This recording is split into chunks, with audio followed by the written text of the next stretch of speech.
I should probably change the light because you can't even. It doesn't look right. Alright, let's see. What color should I do? I'm gonna do orange. Hello? Hold on a second. Oh, that's not orange, that's yellow. Are you sure about that? Hold on. There we go. No, but I don't like orange though. That's white.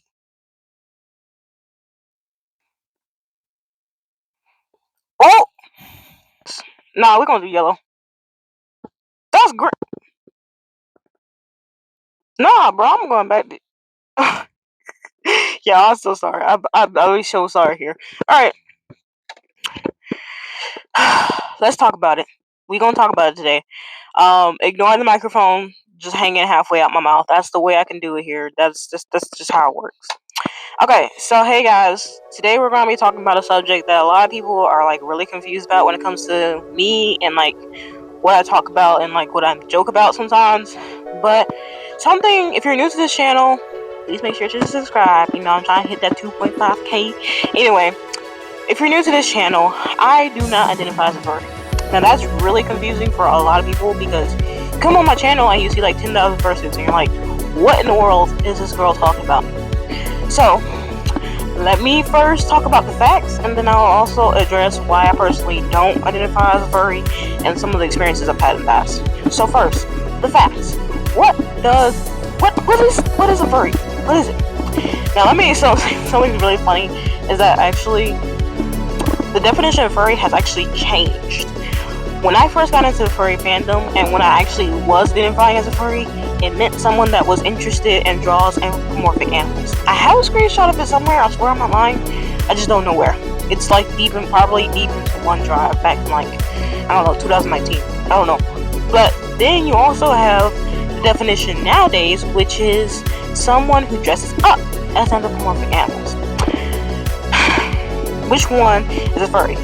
We're just gonna combine them two. We're just gonna combine them together because that's what Google said, and that's what Wiki said, and we're just gonna combine them together. So it's someone who shows interest in anthropomorphic animals and dresses up as anthropomorphic animals. Boom. So that is what a furry is. But that's the definition we're gonna go off of today. So am I a furry? For one of the qualifications, yes, I do dress up as anthropomorphic creatures. Almost 100% of the suits I own aren't actually furries or fursuits. Let me explain.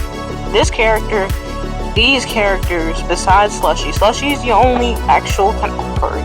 She is just an anthropomorphic animal. Like, she's not some sci-fi being like the rest of these creatures are.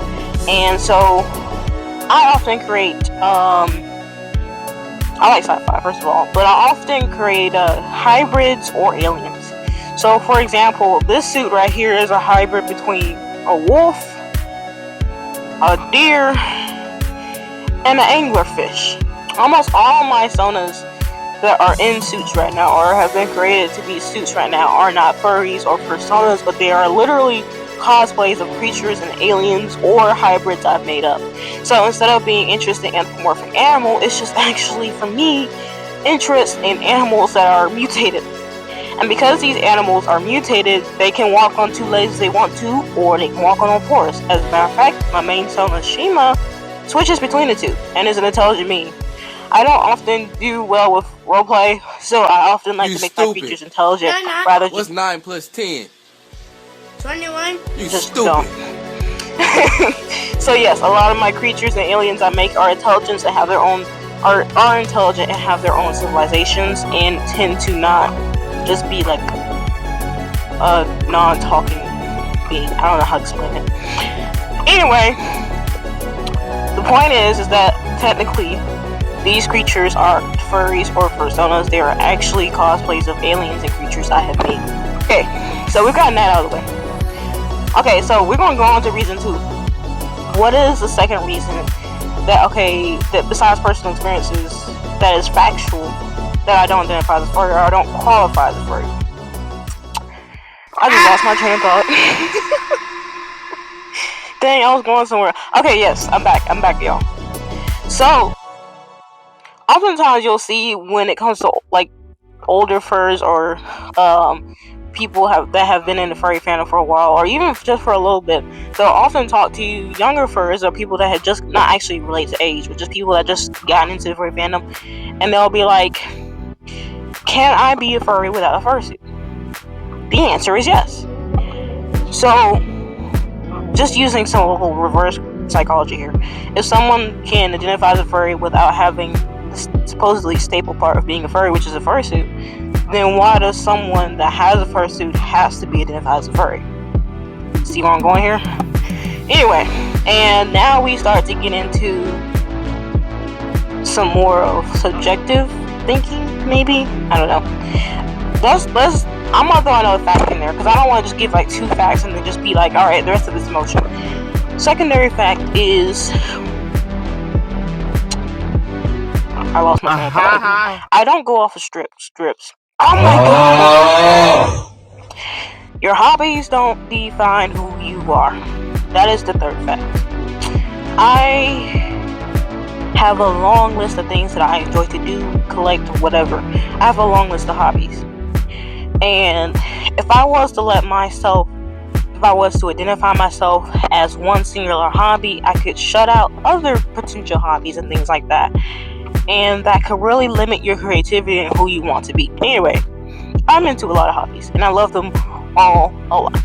You know, each hobby is their own thing, but if you were to like say, well, I only watch anime, or I'm only into fursuits, you can limit who you want to be, and you can limit your pool. Because imagine if you just got bored, but you didn't want to make fursuits, and you ain't got nothing else to do. Like, to have multiple hobbies, because if for some reason you can't access the other hobby, or you get tired of the other hobby, you can, do something else and still have relaxation time and stuff like that. So now we're gonna go into personal experiences and why I personally feel and things like that. The first, we're gonna break it up into 4 parts. First is the experiences I've had. Second is the furry fandom itself. Third is pressures and the things that happen within the furry fandom. And then fourth, some of the things that just don't make sense about the furry fandom. We're going to talk about personal experiences. My personal experiences with the furry fandom when I was trying to get into it was not good. Then I also got bullied by furries, so that was interesting too. Help me! Help! Got bullied by furries. And Emotional damage! that was nice.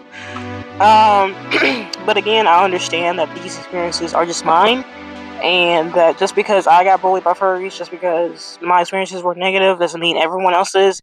And I'm not an anti-fur. I'm not going around spreading lies about furries, but I will tell the truth to someone who may be looking to be in the furry. First, we talk about experiences.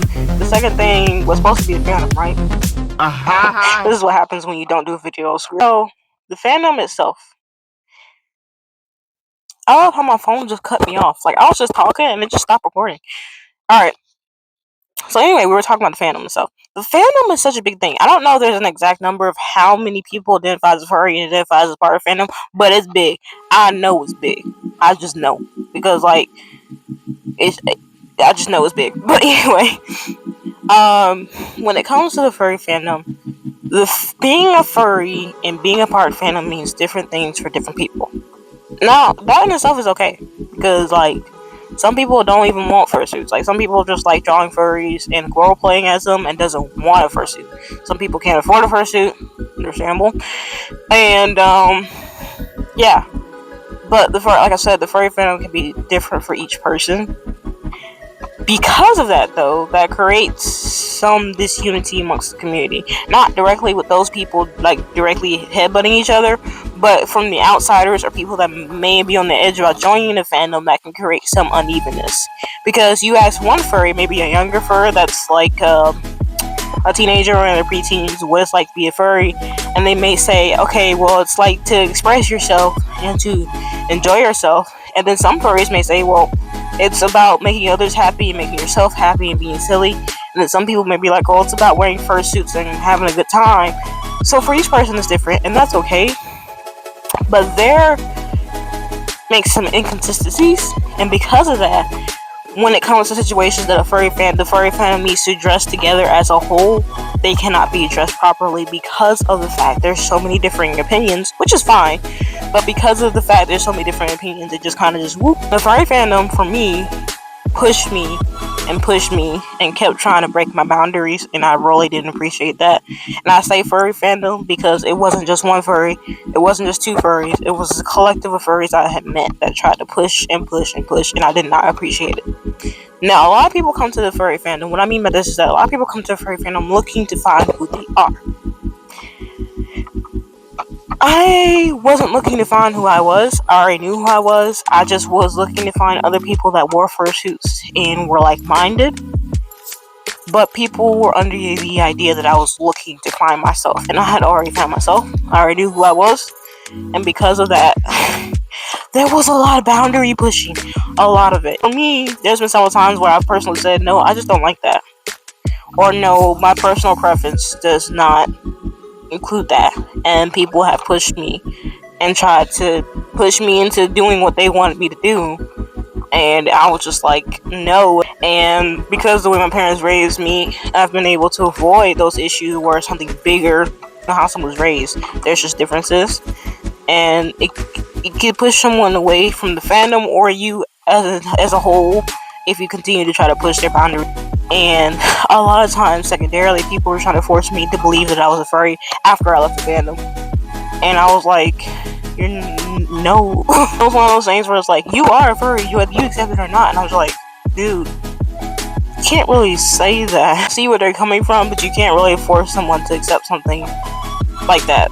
Now, when it's like life or death, yeah, you may have to force someone to accept something, but when it's something as simple as a hobby, it's not cool to push it off and try to tell them to accept that when it may be something that they know they like this, but it doesn't mean that they are it. So then we have like also the construct of the ideals within the furry fandom, like what's okay, what's not okay. And something I've noticed is that the furry fandom is straight up becoming toxic. And I know a lot of people on TikTok and on social media in general, though the word toxic around. It's crazy because you just open up social media and there's always drama going on. Some furries come out to be something that they shouldn't be, and then it's just like, bruh. I can't tell you how many times I'm just sitting there looking on YouTube like, we just covered another video about Diddy the other day. Like, I'm sorry, this is not funny. I shouldn't be laughing. So, yeah, the furry fandom has a lot of drama going on. And for me, it's one of those things where some of this drama that's happening could have been avoided. Now, what do I mean that it could have been avoided? The furry fandom is supposed to be open and welcoming, right? It wasn't welcoming for me, but it's supposed to be open and welcoming. Because of this open and welcoming ideal, a lot of times when there's red flags that pop up about people, they are ignored under the idea of, oh, that's just their quirks. And then these people get into the fandom and then their situation worsens, or they just show their true colors. And then the furry fandom is like, oh shoot, we didn't know you were going to be this. I feel like sometimes the furry fandom needs to be stricter about who is allowed to be a furry and who is welcomed into the community and are people that gain popularity. That needs to be a lot more strict than what it is, because a lot of these people, they come into the fandom under the idea that it's welcoming to everybody, and they use that twisted reasoning to slide under the handle of what they're doing that's wrong. And then the next thing you know, they've hurt several people in the fandom that you may identify as. And so it's really important that even if you're not the maker of the fandom, if you identify as it, it's important to critique and watch who comes into the fandom and call out some of those red flags that need to be handled. I'm not talking about canceling people for nothing. I'm talking about watching out for certain behaviors to make sure that these people don't get into the fandom. That's just my ideal. When it comes to maybe an apartment, you share an apartment with several different people. Maybe you don't own the apartment building itself, but you still keep it clean to a certain degree. So things like that, you know.